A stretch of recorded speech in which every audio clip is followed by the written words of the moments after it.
Hello everyone, welcome to my YouTube channel SSC general with Ayushi.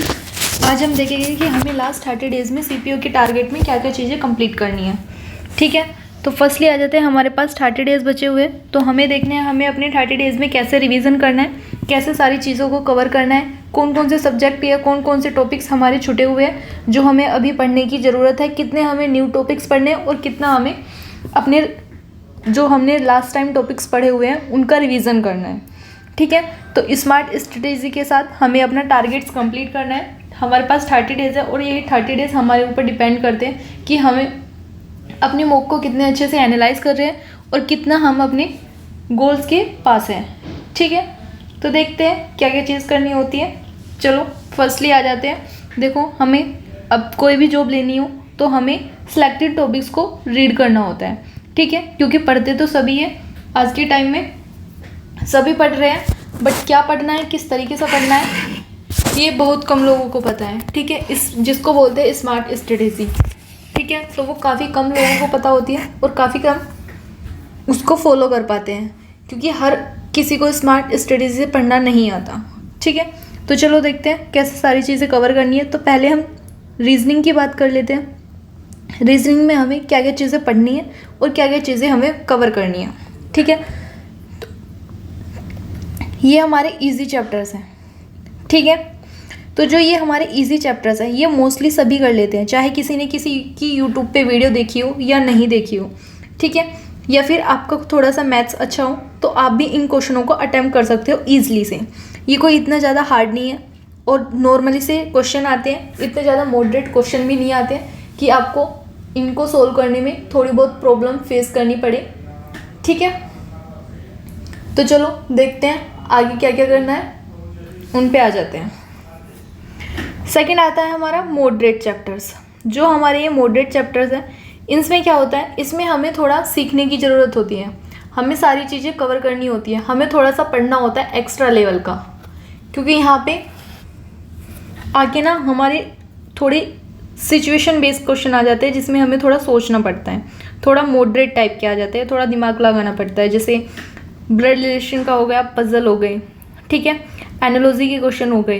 तो अगर किसी के ये मॉडरेट चैप्टर्स बचे हुए हैं, उनमें से एक दो टॉपिक्स आप लोगों का रह गया है, ठीक है, तो उसको छोड़ दीजिए, उसको मत करिए, क्योंकि अगर अभी आप करोगे तो आपकी प्रैक्टिस में नहीं आ पाएगा। बट अगर आपने उसे पहले रीड किया हुआ है और आपको सिर्फ थोड़ा बहुत रीड करना है, जैसे मैंने जो हमारा ये ब्लड रिलेशन है, ये हमने लास्ट टाइम थोड़ा सा अच्छे से रीड कर लिया था, बट अभी हमने इसकी काफ़ी टाइम से प्रैक्टिस नहीं किया, तो अभी ये हमारे टिप पॉइंट पे नहीं है। ठीक है, तो आप उस केस में इसको फॉलो कर सकते हो कि हाँ, मैं अपने ब्लड रिलेशन वाले चैप्टर्स का रिवीजन कर सकता हूँ, उसकी PYQ सीरीज के क्वेश्चन प्रैक्टिस कर सकता हूँ, ठीक है, मॉक दे सकता हूँ। ठीक है, तो आप उस वे में अपने ये टॉपिक्स कवर कर सकते हो। बट अभी तक अगर आपने किसी चैप्टर्स को पढ़ा नहीं है तो न्यू चैप्टर्स मत पढ़िएगा। इस टाइम पे आपको न्यू चैप्टर्स नहीं पढ़ने हैं, सिर्फ अपने जो आपने टॉपिक्स रीड किए हुए सिर्फ उनको रिवाइज करना और उन्हीं की प्रैक्टिस करनी है। ठीक है, बाकी आपका एक दो चैप्टर्स है, जैसे नंबर सीरीज हो गया, ठीक है, साइलैग्ज्म वाला हो गया, आप ये इजी से चैप्टर्स पढ़ सकते हो, बट जिनमें प्रैक्टिस ज़्यादा करनी है उन टॉपिक्स को अगर आप अभी अवॉइड करोगे तो ज़्यादा बेटर है। ठीक है, सेकेंड चीज़ आती है, अब हम रीजनिंग का मॉक देते हैं, तो हमारे बहुत सारे क्वेश्चन ऐसे होते हैं जो गलत हो जाते हैं। ठीक है, अगर हम किसी क्वेश्चनों को स्किप कर रहे हैं तो हमें उन पे कम ध्यान देना है। ठीक है, हम उन पे कम ध्यान देंगे, बट जिन हम क्वेश्चनों को जो हमारे क्वेश्चन रॉन्ग हो रहे हैं हमें उन पे ज़्यादा ध्यान देना है। ठीक है, वो ध्यान हमें इसलिए ज़्यादा देना है क्योंकि एग्ज़ाम में भी हम उन्हीं क्वेश्चनों को रॉन्ग करेंगे जो हम यहाँ पे रॉन्ग कर रहे हैं, तो हमारे जो रॉन्ग क्वेश्चन है हमें उन्हें सही करना है। तो इसलिए हमें अपने रॉन्ग क्वेश्चनों पे ज़्यादा फोकस करना है और स्किप किए हुए क्वेश्चनों पे कम फोकस करना है, क्योंकि 200 क्वेश्चन है, 200 में से आप मोस्टली 40 क्वेश्चन तो स्किप करोगे ही। ठीक है, 40 नहीं करोगे तो 20 क्वेश्चन तो आप स्किप करोगे ही। अगर आपकी प्रिपरेशन बहुत अच्छी है, बहुत आप रिपीटर्स हो, तो आप मोस्टली 20 क्वेश्चन स्किप करके ही आओगे। बाकी अगर आप बिगनर्स हो तो आपको 40 क्वेश्चन स्किप आप ईजिली से करोगे, क्योंकि बिगनर्स को 40 क्वेश्चन ईजिली से वो स्किप करता है। बाकी अगर आप अपने माइंड से तुक्का वगैरह लगाते हो तो उसके लिए ठीक है, बट यहाँ पे अभी आपको तुक्के वगैरह कुछ नहीं लगाना है। अभी आपको सिर्फ आपने जो स्किप किए हुए क्वेश्चन हैं उन पे कम ध्यान देके अपने रॉन्ग क्वेश्चनों पे ज़्यादा ध्यान देना है, ठीक है। तो आपको क्या करना है, आपने CPO के सभी मॉक टेस्ट अटैम्प्ट कर लिए होंगे, ठीक है, जो भी हमारे टेक्स्ट बुक पर अवेलेबल हैं। तो आपको ओलिव बोर्ड से अपने मॉक टेस्ट लगाने हैं और वहाँ से अपने रॉन्ग क्वेश्चनों को ठीक करना है, ठीक है। अगर आप ओलिव बोर्ड पे नहीं करते हैं तो आप CGL के जो PYQ क्वेश्चन होते हैं CGL का मॉक दो और वहाँ से अपने रॉन्ग क्वेश्चनों पर फोकस करो, ठीक है। सिर्फ आपको अभी 30 डेज में अपना ये टारगेट्स कंप्लीट करना है कि रीजनिंग में मेरे मैक्सिमम 45 प्लस क्वेश्चन सही हो। अभी मैंने जो चैप्टर्स पढ़े हुए हैं सिर्फ उन्हीं पे ध्यान देना और उन्हीं से एक भी क्वेश्चन आपका रॉन्ग नहीं होना चाहिए। अगर आपके क्वेश्चन रॉन्ग हो रहे हैं तो उन्हें डेली नोट करो और उन्हें कम करने की कोशिश करो, ठीक है। आपको रीजनिंग में सिर्फ इतना करना है, ओके। तो अब कर लेते हैं हम इंग्लिश के लिए बात, ठीक है। इंग्लिश में देखो आप लोगों का क्या क्या आता है। इंग्लिश में टॉपिक्स वाइज बात कर लेते हैं। वन वर्ड्स आते हैं, ईडियम्स फ्रेज आते हैं, सिनोनियम्स आते हैं, एंटोनियम्स आते हैं, स्प्लिट आता है, एरर आता है, सेंटेंस इंप्रूवमेंट आते हैं, फिलअप आता है, ठीक है, क्लोज टेस्ट आता है, रीडिंग कॉम्प्रिहेंशन आता है, वोकैब आता है, कॉम्प्रिहेंशन आता है और ग्रामर आती है, ठीक है। तो ये हमारे 2020 का है कि यहाँ से हमारे इतने इतने क्वेश्चन आए थे। ये हमारे CPO का टायर फर्स्ट का है, यानी कि 2023 का हमारे इतने इतने क्वेश्चन आए थे, ठीक है। आप उसमें नोट भी कर लोगे और देख भी लोगे, अच्छे से एनालाइज कर लेना, ठीक है। तो आप लोगों को करना क्या है, ये नंबर्स कभी इंक्रीज होते रहते हैं। जैसे 2022 में वन वर्ड्स हमारे 6 आए थे, ईडियम्स फ्रेज 9 आए थे, सिनोनियम्स 2 आए थे, एंटोनियम्स 10 आए थे, स्प्लिट जो थे वो हमारे 5 आई थी, एरर्स 3 आई थी, सेंटेंस इंप्रूवमेंट 4 आए थे, फिलअप से 1 क्वेश्चन आया था, क्लोज टेस्ट के 10 क्वेश्चन आए थे, ठीक है। तो इन चीज़ों में क्या होता है, नंबर इंक्रीज होते रहते हैं। बट आप अगर 2023, 2022 और 2024 का अगर आप एग्ज़ाम देखोगे तो पैटर्न आपको सेम मिलेगा, ठीक है, कोई चेंज नहीं मिलेगा। अभी जैसे TCS की कंपनी चेंज हुई है, TCS अब एग्ज़ाम नहीं कराएगी, कोई और वेंडर आया है, ठीक है। तो उस केस में भी ऐसा कुछ नहीं होगा, आपको सिर्फ नंबर का थोड़ा चेंजेस मिलेगा, जैसे 2020 और 2022 में आपको देखने को लिए मिल रहा है, ठीक है। सेम उसी तरह से आपको चेंजेस मिलेगा, ऐसा नहीं होगा आपका सिलेबस चेंज हो जाएगा या फिर कुछ भी ऐसा होना है, ठीक है। तो आपको इंग्लिश में क्या करना है, अगर आपकी वोकैब वीक है तो आपको अब 30 डेज वोकैब को 2 आवर्स दो, ठीक है। और आपकी जितनी भी PYQ वोकैब है, आपके पास किरण की बुक है या फिर पिनाकल की बुक है, जो भी आप लोगों के पास बुक है, उसकी वोकैब को अच्छे से 2021 से 2023 तक अच्छे से रट दो, क्योंकि आपके पास 30 डेज है। मोस्टली आपको इन वोकैब का 3 बार रिवीजन करना है,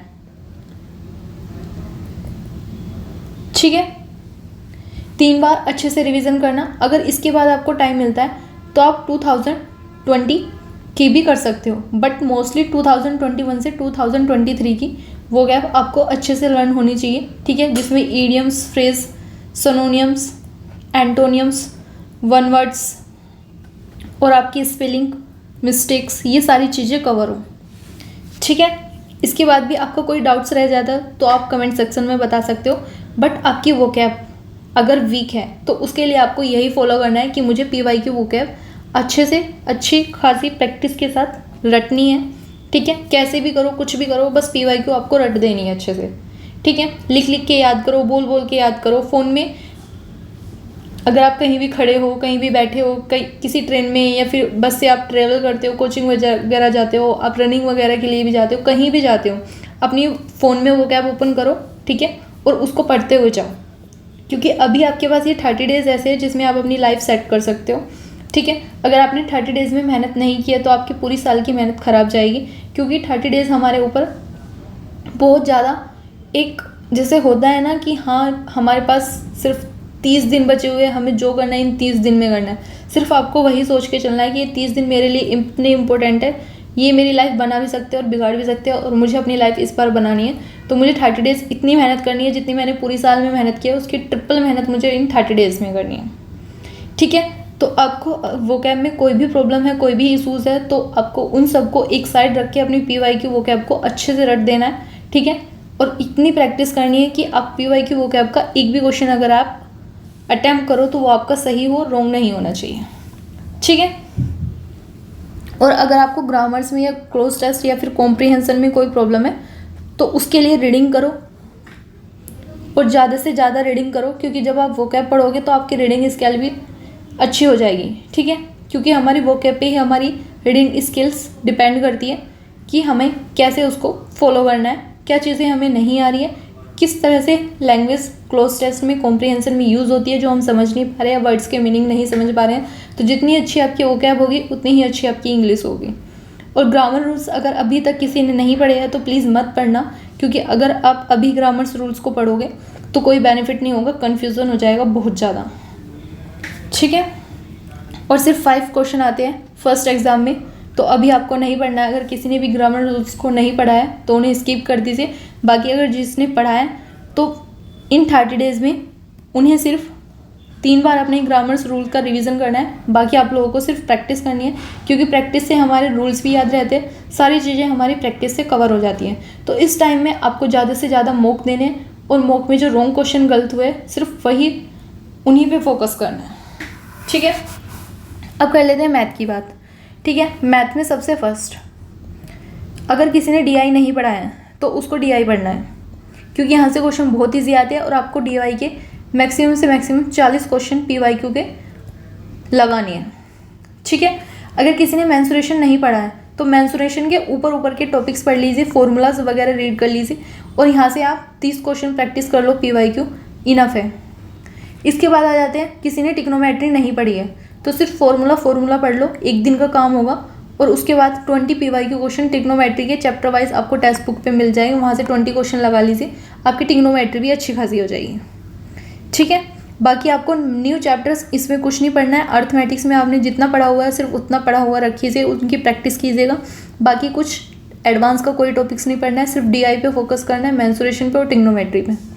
इससे अलावा आपको किसी भी चैप्टर्स पे कोई फोकस नहीं करना है, ठीक है। ये आपके चैप्टर्स है जो मैंने यहाँ पे लिखे हुए हैं, इन्हें एक बार देख लीजिएगा। अगर आपको कोई चैप्टर्स रह गया और आपको लग रहा है कि हाँ ये इजी चैप्टर्स है, इसको मैं कवर कर सकता हूँ, तो आप उसको कवर कर लीजिए। बाकी इस टाइम में आप जितनी ज़्यादा प्रैक्टिस करोगे, जितनी ज़्यादा PYQ लगाओगे, उतना ज़्यादा आपके लिए बेनिफिट है। बाकी ये 3 चैप्टर्स हैं, DI हो गया, ट्रिग्नोमेट्री हो गया, मेंसुरेशन हो गया। इनके सिर्फ फॉर्मूला बेस्ड आपको क्वेश्चन मिलेंगे और वही रट के जाना है। और आपकी कैलकुलेशन अच्छी हो तो उसके लिए आपको डेली मॉक देना है, ठीक है। अगर आपके CPO के मॉक खत्म हो गया तो आप CGL की दीजिए, ओलिव बोर्ड पे जाके मॉक दीजिए, बट आपको अपनी प्रैक्टिस में मॉक डेली रूटीन में रखना है कि मुझे डेली आज किसी न किसी सब्जेक्ट का मॉक देना है, ठीक है। तो ये आपका मैथ्स का हो गया कि मैथ्स को आपको कैसे कवर करना है। अब आ जाते हैं स्टैटिक GS पे। स्टैटिक GS में आपके ये टॉपिक्स हैं। अगर किसी का कोई भी टॉपिक्स रह गया है उसको रीड कीजिएगा, उसके फिर PYQ क्वेश्चन की प्रैक्टिस कीजिएगा, ठीक है। तो अभी आपको किसी की भी वीडियो देखने की कोई नीड नहीं है, मैंने आपको सारे इंपॉर्टेंट टॉपिक्स सारी चीज़ें कवर करा दी है, ठीक है। तो आपको सिर्फ अपने टॉपिक्स पे फोकस करना है और देखना है कि क्या क्या चीज़ें मेरी रह गई है और क्या क्या चीज़ें नहीं रही है, क्या कुछ मुझे नया पढ़ना है और क्या कुछ मुझे नया नहीं पढ़ना है। तो स्टैटिक GS में सिर्फ आपको इतने टॉपिक्स करके जाना है। ये सभी इंपॉर्टेंट टॉपिक्स है जिनसे लास्ट ईयर में क्वेश्चन पूछे गए हैं और हर बार पूछे जाते हैं। CGL का ले लो आप या फिर किसी भी SSC का कोई भी एग्जाम उठा के देख लो, उनमें सभी में यही टॉपिक्स है और आपको यही टॉपिक्स रीड करनी है। इसमें कोई भी टॉपिक्स आपका अगर रह गया है तो उसे PYQ फॉर्म में प्रैक्टिस कीजिएगा और ज़्यादा से ज़्यादा प्रैक्टिस कीजिएगा, ठीक है। जैसे बुक एंड ऑथर्स वाले चैप्टर्स हैं, इसमें से क्वेश्चन 1-2 क्वेश्चन आते हैं और हर बार आते हैं, ठीक है। तो इसके लिए आप PYQ सीरीज़ का 1 से 2 बार रिवीजन करके जाना है। सेंसस हो गया, सेंसस का हर बार मिलेगा तो सेंसस का अच्छा खासा रिवीजन करके जाना है, ठीक है। आर्टिकल्स और अमेंडमेंट है अच्छे से रीड करके जाना है। सेकंड चीज़ आती है हमारी पॉलिटी में ये सारे इंपॉर्टेंट टॉपिक्स है। आपने अगर किसी ने कुछ भी छोड़ा हुआ है तो प्लीज़ उसको रीड कर लीजिएगा, इसका स्क्रीनशॉट लेके अपने फ़ोन में ऐड कर लीजिए और एक एक टॉपिक्स को रीड करते हुए चलिए, उसका रिवीजन करना है, ठीक है। अगर आपका रिवीजन है तो उसको रिवाइज कीजिए और फिर PYQ फॉर्म में उसकी प्रैक्टिस कीजिए। सबसे बेस्ट यही एक चीज़ है कि आपको अपने PYQ क्वेश्चनों पे ज़्यादा फोकस करना है, ठीक है। ऐसे ही आपको हिस्ट्री में करना है। हिस्ट्री में सारे टॉपिक्स लिखे हुए हैं, इनमें से जो भी टॉपिक्स है आपको एक बार स्क्रीनशॉट ले लीजिएगा वीडियो को पुश करके, और वहाँ से फिर आपको अपने क्वेश्चनों की प्रैक्टिस करनी है। इस टाइम में सिर्फ आपको PYQ क्वेश्चन की प्रैक्टिस करनी है, थ्योरी सिर्फ वर्बली पढ़नी है। किसी की भी मैराथन देख सकते हो, कुछ भी देख सकते हो, बस एक वर्बली थ्योरी का वो लेना है कि हाँ मैंने ये पढ़ी है, मैंने ये समझ लिया हिस्ट्री में क्या क्या होता है, कैसे कैसे होता है, और उसके बाद आपको PYQ की प्रैक्टिस करनी है। ठीक है। सेकेंड आ जाता है ज्योग्राफी। ज्योग्राफी में सिर्फ ये 15 से 20 टॉपिक हैं, सिर्फ आपको यही पढ़ना है। इनका स्क्रीनशॉट ले लीजिए और अपनी कॉपी में नोट कर लीजिए, अगर आप नोट कर सकते हो। वैसे नोट करने का कोई बेनिफिट नहीं है क्योंकि आपने पढ़े हुए हैं, तो आप सिर्फ एक बार इन्हें रीड कर लीजिएगा, स्क्रीनशॉट लेके अपने फ़ोन में रख लीजिएगा और सिर्फ इन टॉपिक्स को डेली बेसिस पे रिवाइज करना है। सेकेंड आ जाते हैं साइंस में क्या करना है। तो साइंस में सिर्फ इतना पढ़ना है, अगर किसी ने साइंस नहीं पढ़ा है तो आपको एक दिन में अपना साइंस अच्छे खासे से कंप्लीट कर लेना है। ठीक है, सिर्फ इन टॉपिक्स को कवर करना है, इससे बाहर कोई टॉपिक्स आप लोगों को कवर नहीं करना है। इकोनॉमिक्स में सिर्फ आपके 4-5 टॉपिक्स हैं, 5 ईयर्स का प्लान पढ़ लेना बस। बजट से 1-2 क्वेश्चन आते हैं, बजट पढ़ लेना। इसके बाद आपको जो यूट्यूब पे करा रहे हैं PYQ सीरीज, जैसे अभी SSC परामर्श सर करा रहे हैं, तो उनकी सीरीज देखनी है। ठीक है, इस टाइम पे आप जितनी कम वीडियो देखेंगे और अपनी बुक से ज़्यादा प्रैक्टिस करोगे उतना ज़्यादा बेनिफिट है आपको। ठीक है, तो अभी इस टाइम पे आपको कोई न्यू वीडियो कोई भी नहीं देखनी है, ना ही आपको 30 डेज़ की स्ट्रेटेजी देखनी है कि मैं 30 डेज़ की स्टडी किसी और टीचर की देखता हूँ या फिर 30 डेज़ स्टडी प्लान देख लेता हूँ। कुछ नहीं देखना है, सिर्फ अपने टॉपिक्स को रिवीजन करना है, और टॉपिक्स को रिवीजन करने के बाद ज़्यादा से ज़्यादा PYQ क्वेश्चन की प्रैक्टिस करनी है। जितने आप मॉक दोगे, जितना ज़्यादा प्रैक्टिस करोगे, उतना ज़्यादा आपके लिए बेनिफिट है। सेकेंड चीज़ आती है करंट अफेयर। करंट अफेयर आपको सिर्फ 6 मंथ्स की करके जानी है। ठीक है, 6 मंथ से ज़्यादा किसी की नहीं करनी है। ये मैंने टॉपिक वाइज आप लोगों को करंट अफेयर अपलोड करा दिए, इनका स्क्रीनशॉट ले लीजिएगा और ये चीज़ें आपको कवर करनी है। इसके लिए आप रवि GS की मंथली करंट अफेयर फॉलो कर सकते हो, इंडोलॉगस की मंथली करंट अफेयर फॉलो कर सकते हो। तो आपको इन मंथली करंट अफेयर्स पे ज़्यादा फोकस करना है, क्योंकि अभी अगर आपका मैथ्स वीक है या फिर आपका साइंस वीक है, ज्योग्राफी वगैरह, रीजनिंग हो गया, इंग्लिश हो गया, पॉलिटी, इनमें से कोई भी सब्जेक्ट आपका वीक है, तो आपको सिर्फ अपने टॉपिक्स पे रिवीजन पे कवर करना है। उसके बाद आपको लगता है कि हाँ मैं इसे थोड़ा पढ़ सकता हूँ, इसमें थोड़े बहुत चैप्टर्स हैं जो मैंने टॉपिक्स आपको बताया, आपको लग रहा है कि उन टॉपिक्स में से मैं अभी 1-2 टॉपिक्स कवर कर सकता हूँ, तो आप कवर कर लीजिए, कोई इशू नहीं है। बट आप ज़्यादा से ज़्यादा सिर्फ अपने रिवाइज टॉपिक पे फोकस कीजिएगा। ठीक है, सिर्फ न्यू टॉपिक्स में आपको सिर्फ 6 मंथ की करंट अफेयर ऐड करनी है। जो ये टॉपिक्स मैंने आपको प्रोवाइड कराए हैं, सिर्फ इन टॉपिक्स को पढ़ के जाना है। ठीक है, ये आप रवि GS सर से भी पढ़ सकते हो, इंडोलॉगस से भी पढ़ सकते हो, किसी से भी पढ़ सकते हो, बस मंथली करंट अफेयर करना, डेली करंट अफेयर नहीं करनी है। ठीक है, उसके बाद आ जाते हैं, आपको मॉक देना है और अपने मॉक का अच्छे से एनालाइज करना है। ठीक है, और उन्हीं क्वेश्चन पे प्रैक्टिस करनी है जो आपके हर बार रॉन्ग होते हैं। सिर्फ ये चीज़ ध्यान रखना कि आपको एग्ज़ाम से पहले मैक्सिमम से मैक्सिमम 30+ मॉक देकर जाने, और ये फुल मॉक होने चाहिए। सेक्शनल वाइज तो आपके पता नहीं 40+ से भी ज़्यादा हो गए, 40+ से भी ज़्यादा नहीं। मैंने आप लोगों को 180 डेज़ की टारगेट सीरीज़ थी, 150 डेज़ की टारगेट सीरीज़ थी, जिसमें मैंने आपको मैक्सिमम आपको सेक्शनल मॉक टेस्ट में 100 से थोड़े बहुत ही कम हो गए, बट 70+ मॉक टेस्ट मैंने आप लोगों को अटैम्प्ट कराए हुए हैं। ठीक है, तो जो मैंने आपको 70 मॉक टेस्ट अटैम्प्ट कराए हुए हैं वो सेक्शनल वाइज है, और जो आपके फुल मॉक्स हैं वो मैंने मोस्टली आप लोगों के 15 to 18 कराए होंगे। ठीक है, तो उस सभी को ऐड करके आपको सिर्फ अपने टारगेट्स में ये फॉलो करना है कि हाँ मुझे 30+ मॉक दे के जाने। अगर मेरे टेक्स्ट बुक पे मॉक ख़त्म हो गए हैं तो मुझे ओलिव बोर्ड पे देने, अगर वहाँ से भी ख़त्म हो गया तो मैं CGL के मॉक दे सकता हूँ। और आपको फुल मॉक टेस्ट देने की हैबिट डालनी है, क्योंकि 2 आवर्स आपके कब ख़त्म हो जाएगा आपको पता भी नहीं चलेगा। आप सेक्शनल वाइज मॉक देते हो, उसमें कोई बेनिफिट नहीं है। 2 आवर्स बैठ के जो प्रेशर होता है एग्ज़ाम का, जो हमें क्वेश्चन कंटिन्यू करने होते हैं, वो आप लोगों को इन 30 डेज़ में प्रैक्टिस करनी है। ठीक है, तो किसी की भी कोई टारगेट्स वीडियो नहीं देखनी है, सिर्फ इस वीडियो को देखिए और एक ही चीज़ से सेटिस्फाई रहिए कि हाँ मुझे अपनी प्रैक्टिस पे ज़्यादा ध्यान देना है और सारी चीज़ें कवर करनी है। मैं बार बार इसलिए वीडियो नहीं बनाती हूँ, अभी मैंने काफ़ी दिन से अपना टारगेट का प्लान ऑफ किया हुआ है। वो इसलिए किया हुआ है ताकि आप अपनी खुद से प्रैक्टिस कर सको, अपने वीक टॉपिक्स को एनालाइज कर सको और उस पर काम कर सको। इसलिए मैंने अभी 6-7 डेज से आपको कोई टारगेट्स नहीं दिया, कुछ नहीं दिया, क्योंकि मैं नहीं चाहती कि आप वीडियो देखो और उसको बार बार फिर आपका टाइम वेस्ट हो, आप ऑनलाइन इधर जाओ, फिर यूट्यूब पे अगर आप मेरी वीडियो देखने के लिए आओगे फिर आप कुछ और भी देखोगे, तो मैं नहीं चाहती कि आप कुछ और देखो। इसलिए मैंने आप लोगों को कल से टेलीग्राम पे ही आप लोगों को अपने टारगेट्स मिल जाएंगे, कैसे क्या चीज़ें फॉलो करनी है, कैसे करना है। टेलीग्राम पे एक मैसेज में आपको मैं प्रोवाइड करा दूँगी सारी चीज़ें कैसे कैसे करना है, ठीक है। तो आपको सिर्फ वही फॉलो करना है, कोई एक्स्ट्रा चीज़ नहीं करनी है। तो जब आप टेलीग्राम पे जाओगे, ये मेरा टेलीग्राम चैनल है SSC journey with Ayushi, link आप लोगों को डिस्क्रिप्शन में मिल जाएगा, वहाँ से आप ज्वाइन कर सकते हो। जो बच्चे इन वीडियो को देख रहे हैं उन्हें लग रहा है कि हाँ मुझे 30 डेज़ कंसिस्टेंसी के साथ अपना रिवीजन करना है और अपने मार्क्स को इम्प्रूव करना है, तो वो टेलीग्राम ग्रुप ज्वाइन कर सकता है। उसे ज्वाइन करने में कोई प्रॉब्लम आ रही है तो कमेंट सेक्शन में अपने डाउट शेयर कर सकते हैं, ठीक है। Thank you for watching my video. मिलते हैं नेक्स्ट वीडियो में। वीडियो अगर अच्छी लगी हो तो प्लीज़ लाइक, शेयर और सब्सक्राइब कीजिएगा। जय हिंद, जय भारत।